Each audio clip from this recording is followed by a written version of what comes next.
Welcome to Stories from the 3 Billion Under 30, featuring interviews with world-class millennials, as well as the celebrities, Fortune 500 executives, and mentors that guide us. Yeah, so tell us about, a formative life experience that you've had that you would want to share in 3 Billion Under 30. So, Sit back and learn now. Man, we got it back too. I look back at the journey and it's like I feel so blessed to have gotten this far, but the amount of scars it's taken to get here, when you look back, it's like it makes you really appreciate the grind. It really makes you appreciate, how to learn about yourself as a person, as a human, before an entrepreneur, because there's so much that being an entrepreneur has taught me as just a human being, when it comes to understanding myself, understanding what I want in life, why I do things rather than what, understanding now at a point in my life where it's not about money, following your passion or your purpose. And I look back and I'm like, I wouldn't have changed anything to get to where I am today. I appreciate all of the things, all of the challenges, all of the losses, all of the mix-ups with founders and things like that. It has helped shape me to the person I am today and the entrepreneur that I am today. And I look back and it's pretty cool to think that when I was growing up, like, I never thought that I didn't kind of know what I was going to be growing up, like for me, it was like one of those kids that just dreamed about, like, honestly, just being like a basketball player, like wanting to be an athlete. And then that turned into wanting to be a scientist, because my brother-in-law was worked for Merck and was like the most brilliant chemist in the world. And, and I was always the type of kid that like wanted to be outdoors and experiment with things and be creative and, meet the kids around the block and meet people. And I was always this type of kid that was very outgoing and took risks at an early age, but I didn't know that a lot of these things of who I was as a kid were like the characteristics that would help to shape me as a businessman, as an entrepreneur later in life. And so I grew up in Belleville, New Jersey, a small town, and I gotta admit, like, I owe it all to like my mother and father, like both watching them work 7 days a week to provide for me and my sister. So that kind of really instilled in me like work ethic at a young age, that like I knew I was gonna have to work hard. And my biggest motivation was because I wanted to be able to take care of my mother and father for what they had given and done for me. But I struggled like in school because I wasn't the smartest kid, and my family put a lot of pressure on me that they wanted me to go to Princeton. They wanted me to be this really smart kid that got a great college degree and went and got a great job, and that was their definition of success. Mm-hmm. And that was actually the definition of success for all my friends growing up, right? Like all our parents were like working class, especially growing up in Belleville. My family my mother and father growing up in Newark, like, for them, that was the come up, like to be able to get out of there and be able to get a successful job, to put a roof over their heads and grow a family. Mm-hmm. So I've always dreamt of like pushing myself to be greater, knowing that I really want to become successful for my family and be able to take care of them and get a bigger house and be able to take care of my mom and dad and do these certain things. But I didn't know how I was going to get there, and not being that smart kid, barely making honor roll sometimes just to try to make them proud. But I was really like a C, B- student. And because I was charismatic and I took risks and all these things, like, I would cut school. I would like figure out side hustles to be able to make money, and I also was like, made a lot of friends. So I was even throwing parties in high school and doing things. And I, got involved with, bad kids growing up. I ended up getting jumped a bunch of times, got into some fights growing up. And, at that point in my life, going into like my senior year in high school, I'll never forget, like people saying to me, you're not going to become successful.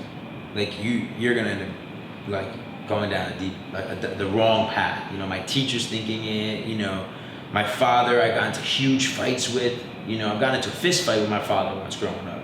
You know? Do they see early on the aspirations of you wanting to become a scientist or you wanting to become an athlete, and then did that perception change? Well, did they have it? So then, did it change? If you understand. Yeah, I mean, what's crazy is they believed in me so much. That's what I feel like I still owe it to them so much. Is that even though I was somewhat uncontrollable as the son, my sisters, they were so overly protective. But me, for some reason, as the son, they kind of let me be loose and they let me mess up. And they were like, look, when you fail, when you mess up, you get arrested, anything happens to you, you're gonna figure it out on your own. Don't call home. It was like that. It was kind of like you at your own risk. Go do what you do at your own risk. And it helped teach me how to become a man at a very young age. I couldn't ask them for money. I couldn't ask them for things. Like I had to figure it out. But with that came like, as any young person, right? Like stupid things. I used to race cars and go to Hudson Point, New York, and like run. I ran from cops once racing my car. And, you know, I ended up graduating and having like freaking so many points on my license that I was like, what the fuck did I do? You know, like I just did all these type of things. I was loose. So I think they believed in me so much, but they knew I was this like.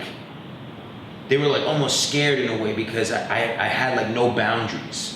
Which looking at like being an entrepreneur, like a lot of us are like that, right? We want to jump off a cliff with no parachute and see if we could fly. And I was like that just growing up. You know, if there was a cliff to jump off of that was dangerous in the middle of the ocean, like I was jumping off that cliff, you know? So that scared them, but they believed in me. I always had a way of making them and even people around me to know that like, no, trust me. Like, I'm going to be successful. Like I'm going to figure out my path. Like I believed in myself too. I was always a very confident person. But then I went to college, right? And I barely got, because I wasn't the smartest kid, so I got into a community college out of New Jersey. And really quickly I was just like, damn, this is just not for me, right?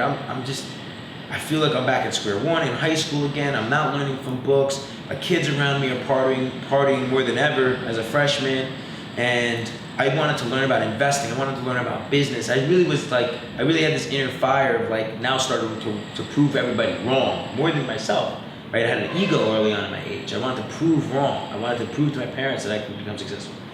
And I had something to prove. So I really did take it serious, you know, early on, whereas a lot of kids around me were not taking it as serious. But I was like, college is slowing me down, you know? So that's when you dropped out, and that's when you contacted the guy who became your mentor eventually? Yeah, so I decided I wanted to learn about investing, and I ended up... You started the site before you... So I started dabbling as before just dropping out aimlessly. Right. I started dabbling into learning about investing, learning about the stock market, and I ended up meeting somebody who was that was like an expert trader. And he inspired me that it could be done. And that's when I was like, you know what? That's when I saw a niche in the market, right? Because I was looking online to self-educate myself about trading stocks and investing into companies.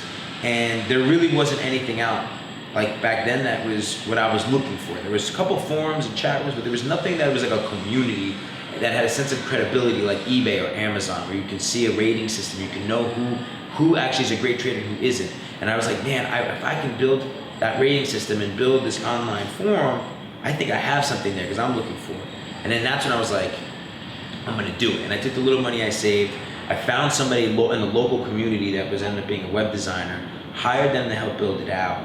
And I was so passionate about building this thing, it took me away from like school. Like I was just like, I wanna go all in. So I dropped out. So you found a local web designer, you ended up building the online trading platform. It's going to be in your words, so feel free to describe it rather than me trying to describe it. Right. So I built it, right? I named it StockSpot, and I dropped out of college. I was going all in on this thing, and I was staying up till 3 a.m, and I was like, how can I market this thing? I'm not all the marketing dollars in the world. So I started basically going to every other chat room, every other like public companies like forum and chat room, and I just started building my reputation in these chat rooms and talking about, hey, you should join StockSpot. Hey, you should join StockSpot. Hey, you should join StockSpot. day in, day out, until basically I eventually got about 10,000 members within like a short period of time, less than a year, which back then was a lot of people, believe it or not. It was a lot of people talking. Now it's like, forget about it, right? You gotta have freaking, like Elite Daily, like 80 million, 100 million people, but back then, 10,000 active users was actually a lot. And this is when pay-per-click just started picking up, and I started learning pay-per-click, and I started learning different ways to like market it. And then what happened was interesting. I ended up getting a call from, this led me to my first failure. I got a phone call from a local CEO who said, hey, how can I advertise with you? And I was like, wow, I can monetize this thing? And he was, when he heard how old I was, he was like, I want to meet you. So when he met me and he saw what I had created, he was like, you're pretty much pioneering what I feel is it would help small companies get exposure. And right now, this industry, which is called investor relations, is done in a very traditional means, direct mail, road shows, you're meeting with investment banks. Like, it was just like the way they got exposure, written in newspapers, it was just done in a very traditional means. And a lot of companies were looking for ways to utilize the internet as a way to tell people and get people to research their company. So he was like, I'm gonna teach you about investor relations if you work for me. And excuse me. And I was like, if you allow me to continue to build my site, then this would be like huge for me. So I ended up taking the job, calling home, I'm ecstatic. Now I'm working for this company. I got a mentor, I'm building my site, everything's going great.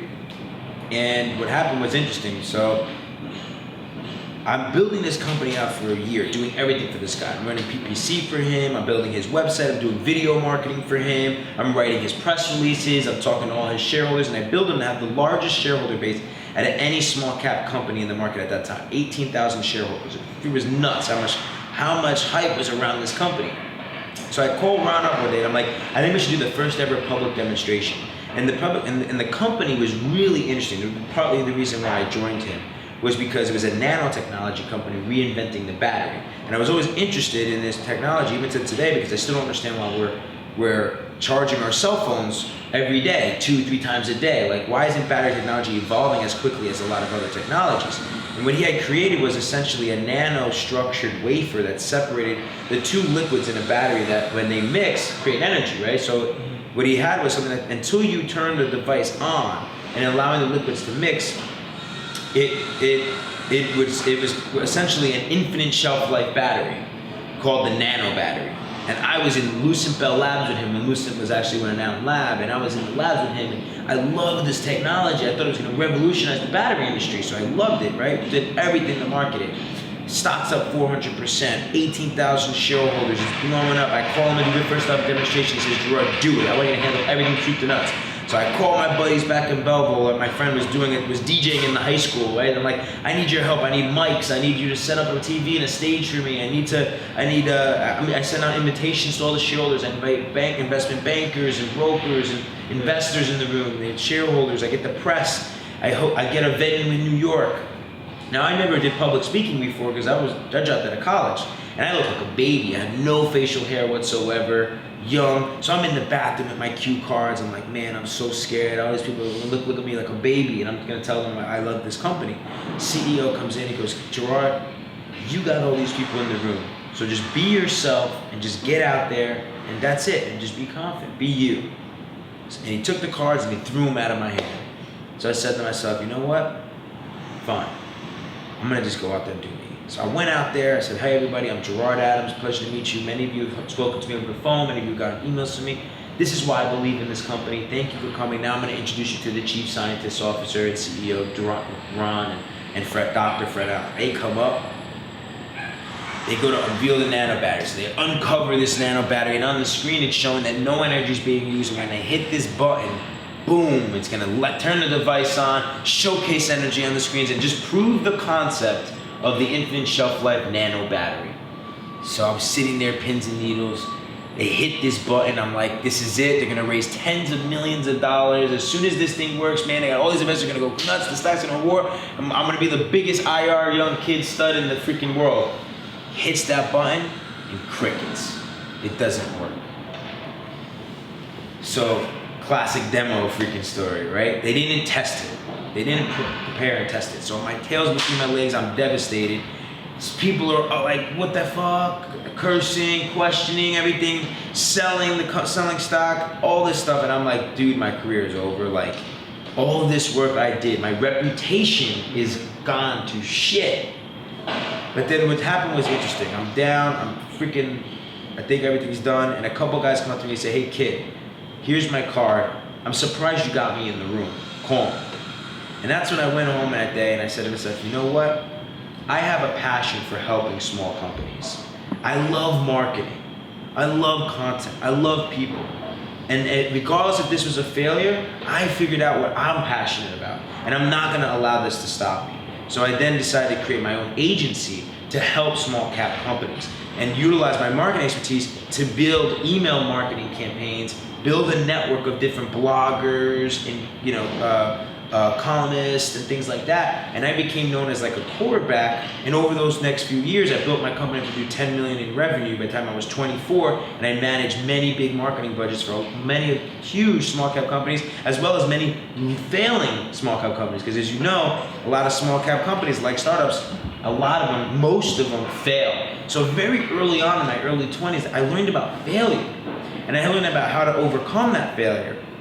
And then what happened was interesting, right? So now all of a sudden it's 2008, and now all my friends and everybody that thought Gerard was gonna be a failure is actually starting to become very successful, and all of them are graduating, and the stock market is crashing at the same time. So 3 things happen. My parents get laid off. My friends graduate with college and have a worthless degree. None of them can get jobs, right? And my business is now getting hurt. I'm at the peak one year, and now all of a sudden the market crashes, so everybody's scared. Nobody wants to market. Nobody wants to do anything. So 3 devastating things happen to me. So I'm like, holy cow, what am I gonna do now? And as an entrepreneur, you realize you always constantly have to be ready to pivot. You have to be constantly ready to adapt. So what I did was, at that time, I said, you know what? Every one of my friends, one of the main issues that I see is, 1, college debt. The government is the major problem here.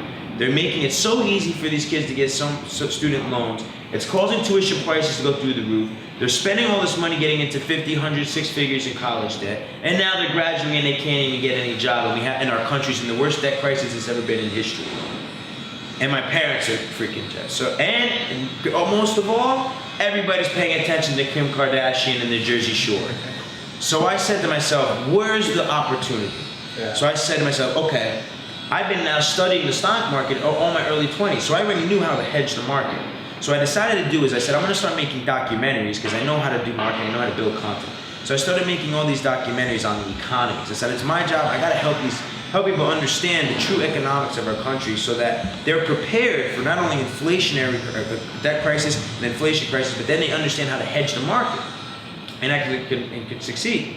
So I started doing a lot of documentaries, and of course I made a documentary called College Conspiracy. I was one of the first to expose the college debt crisis. It got over 6 million views. I ended up getting actually on Bloomberg, Fox Business, but then what happened was really interesting. Right now I'm exposing colleges, so what do you think they do? They red flag all my videos because I am talking about how college has become a scam. Not because I'm not pro-education, because I am. It was the fact of that's a business. That it's a business, and the government, one of the biggest businesses in the world, and the government is eating off of us, and they're not making it easier for us students when we graduate with all this debt. They don't help. So I flew around the country. I started meeting all these people that had college debt that were crying to me, hugging to me. It was the most unbelievable experience of my life because I dedicated those years traveling the country, interviewing people that had this debt, that weren't millennials, that were paying off this debt and were adults, can never get ahead because of all the interest that the government was getting. So I loved it, and I built this really successful business around it as well, because then I sold economic reports around it, teaching people how to understand how to hedge the market. And then I started so I took my investment expertise and I flew to Guanajuato, Mexico. And I said, okay, I want to invest and learn about the mining industry, because if the market's going to crash, gold is going to obviously go up in commodities. I went to Guanajuato, Mexico. No one knew what the fuck I was doing. I met a CEO because I found a company that I really liked, and he was a growing revenue, he had a lot of cash on the balance sheet and no debt. And I'm a fundamentalist when I invest into the stock market. I don't invest in technicals. So I looked at his fundamentals. I said, this guy's got good revenue growth. He's got no debt. He's got cash. He's in production. And I liked what they were doing. So I flew down and I met him, and he took me in the mine, and I learned all about the mining industry. And I did a whole video, like Vice style, about the mining industry. Because I used to think we used to just mine and gold would fall off the freaking rock. You know what I mean? Like in the mine. Then he taught me like how they used to mine the ore. We were deep down in mines, and then how that got shipped up to the mill, and how that got turned into this like mud, and then that got shipped to a refinery. And I learned about all this and documented it all. And by the time I came back home to New Jersey, I invested the money that I had saved up at that time, and I think I put about $500,000 into the public market publicly disclosed I made the investment, and I told people about the company, and then the market crashes. The stock goes through the roof, and that was my first multi-million-dollar trade. I made millions of dollars on that trade. So then I started playing options, and I started playing into the market, but then it led me to my next failure. I started getting overly confident about my trades, overly confident about trend forecasting. So I saw another industry that I wanted to hedge because it was called TV everywhere. I realized that everyone in the millennial generation is no longer watching TV. They're all going to be watching content through their smartphones and through mobile devices. So I just said, who are the companies that own the patents and the technology to actually stream that content through like HBO Go, through Netflix, through our smartphones? So I ended up investing into a company. And when you invest in companies, a lot of times, one thing that I learned over the years is like timing is so important. So important. Elite Daily, just for instance, like our time, like if we wanted to recreate Elite Daily today, it's not that it's not impossible. Nothing's impossible. But I would probably bet against myself that we would ever do it again. I would bet against myself because timing is so like it's something you just can't. It's like this like uncontrollable variable. And sometimes you plan, you time things, and sometimes you're right, but you just time it wrong. And I timed it wrong on a trade. I took all the money I made now and I put it into TV everywhere. And what ended up happening is the stock ends up crashing because of the market. And today it's done really well. My timing was off and I lost almost everything. So here, after all those years, all that hard work, I went from being this guy, figured it out, made success. I hired all my friends who didn't have jobs, building out my agency. I helped take care of my mother and father. Things are going well, and then boom, taken from me, right? So now I'm this guy who had to learn about my ego, right? I had a penthouse in the sky, I had a Bentley, I had all these things I ever wanted. Now I'm like fucked. And I didn't want to tell everybody that I just lost all that, I just did all of that, right? So I had to figure out how the fuck what am I gonna do? So what I did was, I had to learn about like, you know what, Gerard? This is called adversity. And you gotta push through. If you were able to do it once, you could do it again. And it's gonna take hard work. You gotta get back to the grind. You gotta get back to the beginning.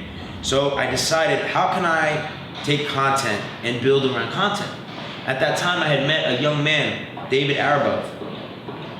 I met him because my trainer was wearing a G-Shock iced out. And if anybody knows me, they know I'm a kid who I love style, right? You know who's known this about me, right? I'm always wearing streetwear, and you know I'm out there when it comes to style. It's just my personal preference. I enjoy it. It's like art for me. So he comes in. I'm like, yo, that's so dope. Like I want an iced out G-Shock.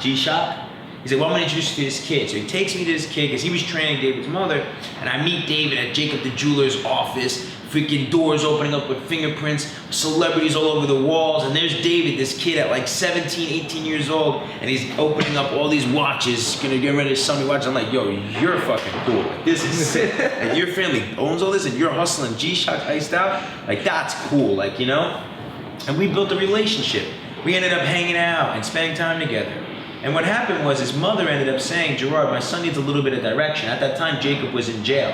He happened to be, he happened to be, you know, I don't know the full story, but Jacob happened to be away at that time for something that happened. So the mother was trying to help hold the fort down, but she's probably one of the most unbelievable, like women that I've ever met. Like this this lady is got so much class and so intelligent and is such a powerful mother, and, that like I respect her so much. And she asked me to like, hey, can you look after my son, mentor him?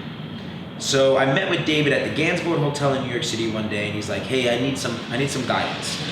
And I ended up saying, start coming to my office and don't worry about the rest. If you're willing to put in the work, we'll figure it out. Start working with me. So I started coming to my office every day, sacrificing around going to Pace University. And I started teaching him and learning and giving him things to do, teaching him about research, teaching him about content. So one day he comes to me, he's like, I want to start a website. So I was like, dope, what is it? I think I want to start something around finance, something for millennials, teaching finance. It's called Elite Wall Street. One of my sites at that time, back in the day, was called the Wall Street Brand. I said, no way, you're crazy. Wall Street is tainted. I think it's a brilliant idea. We need the next four, but I still think today is a great idea. It's something that is on my bucket list. If anybody wants to partner up on something like that, I'm game. But I said that we could do something bigger. I said, why don't we create the next big, like mass market publication for Generation Y, hitting every vertical, like the New York Times, because we're going and reading every magazine that's out there and all these different verticals. When we open up our tabs, we're opening up so many different tabs. Let's do the one-stop shop for Generation Y, the voice of Generation Y. And he was like, yo, that's it, let's do it. And from that moment forward, every other distraction stopped, and we went all in on that idea. We found a domain. We got our other co-founder, Jonathan San Pedro, who's a little more tech savvy. We started building the site. We started interviewing each other, writing stuff together, and slowly building a team. And it was like unbelievable to see an idea that started with folding wooden chairs, a folding table in my apartment, to slowly creating something for the passion of a problem that we're looking to solve, something that we believed in so much, and slowly, we found a niche. We timed the market right. We also, I think, we figured out that we were writing content that was for us, by us. Like, we really were writing in an unconventional way that even the media was like, again, who are these guys? Fuck these kids. Like, this isn't real journalism, right? And we got all this bad, who there, fuck these kids, they don't know what they're doing, the traffic's probably fake, the journalism is whack, you're not real, whatever it is, all these got judged completely. But we never let that deter us. That was a lesson. We wrote the same lesson, right? Don't worry about other people. Everyone's gonna have an opinion, and not everybody's gonna like you. We learned that. And then you're gonna get a lot of no's. We learned that. But if you truly believe in it, and you truly can get good people around you to believe in it, that's it. Just you as an entrepreneur, you need to have blind faith in yourself more than anything. You have to have so much blind faith in your vision that it does not matter what other people say. Cannot be done. Because if you believe in it and you're willing to do anything and everything that it takes, those are the people that will one day look back and say they are the ones that know you. When it all began. So we stayed the course, and there was tons of times that me and David, we bumped heads, we argued. There was times we got into arguments. There was times investors said no to us. It was hard to raise capital. It was hard to grow. We made mistakes. Sometimes we learned, like, man, we gave up 2 equity to get certain advisors on, and we learned a lot through it. But through it all, and one thing that we realized was we would never sacrifice the core values, the manifesto of what Elite Daily stood for. And when you do that, and you focus specifically on your customers, your consumers, your users, you focus on them and bringing them value, because they fuck with it, then fuck everybody else. Everything else will come. Everything else will come. And that's what we knew, and we stayed true to it. And it grew, and it was one of those things that, like, took a life of its own. Right? It became bigger than any one of us. It became so much bigger than us, we couldn't even control it. Like, people were sharing it. We ended opening up the contributorship, and people messed with it because they wanted to have a voice. They used it as a vessel for them to tell their own stories and be able to tell how they feel. And we didn't have no filter. We did that generation of, like, we were gonna keep it 100. We're gonna keep it real. And that authenticity that everybody strives for now in content was partly, we were part, I feel, of what shaped millennial journalism. And luckily, we fought through, and we were strategic in getting an advisor, John Steinberg, on, because we knew he left BuzzFeed, and it was so important for us to get peers that we knew we can learn from. And We got John Sternberg on board, and we knew that he was going to Daily Mail, so it was a strategic move that we said to ourselves, hey, this could become a buyout for us one day, but we did not think that it was going to come within 3 months, 6 months, and that caused turmoil. Because I believed in it. I was like, no way, we're just scratching the surface. We just got our own sales team because we were outsourcing so much to ad networks and the other agencies, and now we're starting to build our own sales team, and they were basing our valuation off of revenue. So and we were having trouble raising capital. The VCs were somewhat working against us in a way, and luckily we were able to, through some of my associates, I was able to get $5 million raised within a week's time to give us another option. And then we were faced with this crazy decision where we had until literally the end, we had weeks before December 31st to make a decision. It was like, this is it. You're either taking it or leaving it. And it was really, at that time, my whole life stopped. It was like everything stopped. I had to go now and contact every one of my mentors my whole life, every one of the advisors that was part of the company, every one of our investors, meet with my co-founders and really talk to them. And we really had to come together for what was the best decision for the company. And I gotta say, we almost didn't do the deal because I raised that capital and I thought we should have kept going.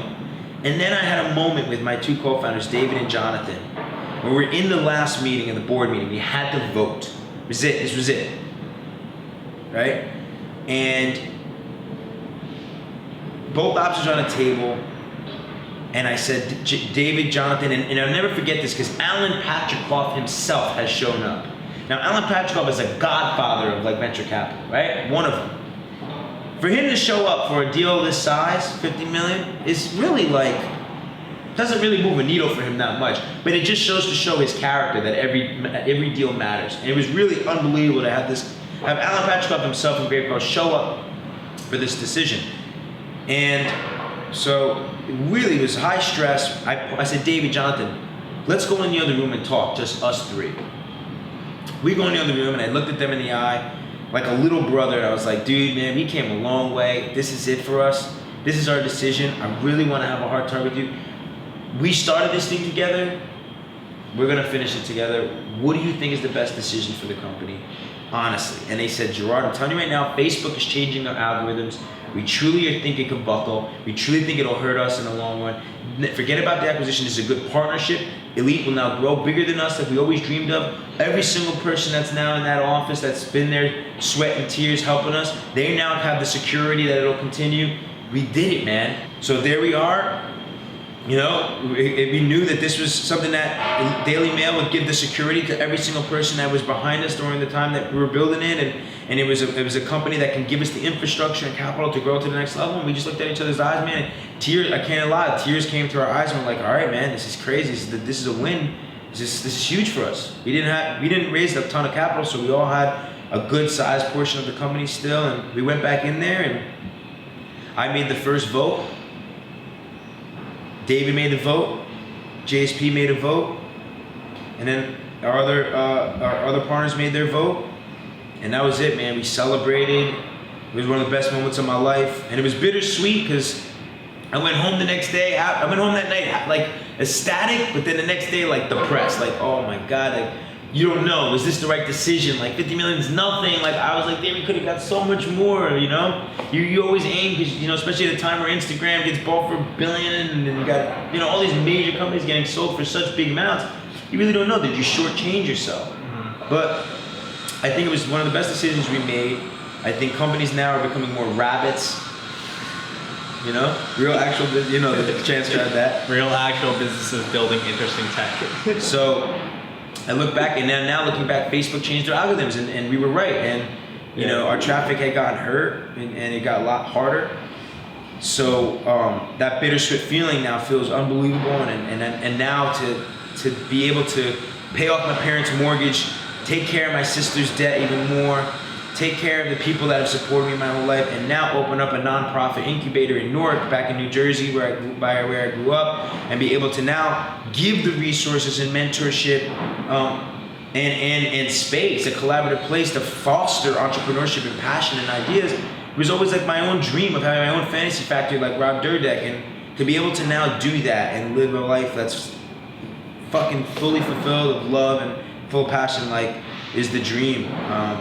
But I look back at all those challenges, all those scars, all those questions, and all those times I was down and you know, situations that, you know, you think like, should I quit, or am I making the wrong move, or fuck, someone fucked you over, or, you know, someone tells you no, or you're not gonna make it. All those moments, man, you look back and you're like, I wouldn't change anything for the world.